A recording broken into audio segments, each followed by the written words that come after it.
L'Éternel dit à Samuel, « Quand cesseras-tu de pleurer sur Saül? Je l'ai rejeté afin qu'il ne règne plus sur Israël. Remplis ta corne d'huile et va. Je t'enverrai chez Ishaï, à Bethléemite, car j'ai vu parmi ses fils celui que je désire pour roi. » Samuel dit, « Comment irai-je? Saül l'apprendra, il me tuera. » Et l'Éternel dit, « Tu emmèneras avec toi une génisse, et tu diras, je viens pour offrir un sacrifice à l'Éternel. Tu inviteras Ishaï au sacrifice. Je te ferai connaître ce que tu dois faire, et tu oindras pour moi celui que je te dirai. » Samuel fit ce que l'Éternel avait dit, et il alla à Bethléem. Les anciens de la ville accoururent effrayés au-devant de lui et dirent, « Ton arrivée annonce-t-elle quelque chose d'heureux? » Il répondit, « Oui, je viens pour offrir un sacrifice à l'Éternel. Sanctifiez-vous et venez avec moi au sacrifice. » Il fit aussi sanctifier Ishaï et ses fils, et il les invita au sacrifice lorsqu'ils entrèrent. Il se dit en voyant Eliab, « Certainement, loin de l'Éternel est ici, devant lui. » Et l'Éternel dit à Samuel, « Ne prends point garde à son apparence et à la hauteur de sa taille, car je l'ai rejeté.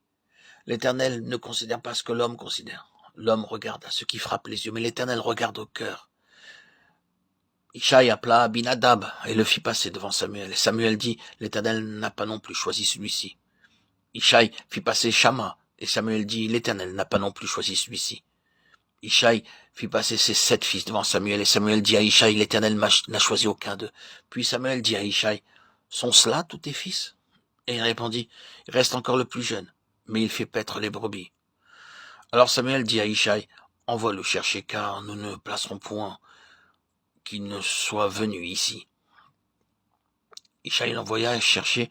Or il était blond, avec de beaux yeux et une belle figure. L'Éternel dit à Samuel, « Lève-toi, oins-le, car c'est lui. » Samuel prit la corne d'huile et éloignit au milieu de ses frères. L'Esprit de l'Éternel saisit David à partir de ce jour et dans la suite. Samuel se leva et s'en alla à Rama. L'Esprit de l'Éternel se retira de Saül, qui fut agité par un mauvais esprit venant de l'Éternel. Les serviteurs de Saül lui dirent, « Voici un mauvais esprit venant de Dieu t'agite. Que notre Seigneur parle. Tes serviteurs sont devant toi, ils chercheront un homme qui sache jouer de la harpe, et quand le mauvais esprit venant de Dieu sera sur toi, il jouera de sa main, et tu seras soulagé. » Saül répondit à ses serviteurs, « Trouvez-moi donc un homme qui joue bien, et amenez-le-moi. » L'un des serviteurs prit la parole et dit, « Voici, j'ai vu un fils d'Ishaï Bethléemite qui sait jouer. C'est aussi un homme fort et vaillant, un guerrier, parlant bien et d'une belle figure, et l'Éternel est avec lui. » 1 Samuel 16, 1, 18. Dans ce texte, il nous est montré comment Samuel a trouvé David, lequel fut choisi pour être l'instrument de Dieu.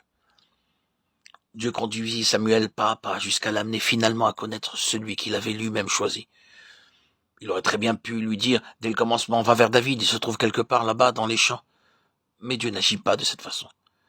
Il veut que nous obéissions pas à pas. Si nous obéissons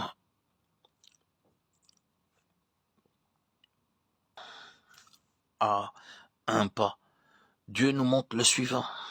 Et ainsi, il nous conduit un pas après l'autre. Dieu ne nous montre pas toute sa volonté d'un coup, comme les plans d'un architecte sur lesquels on peut distinguer tous les détails très clairement.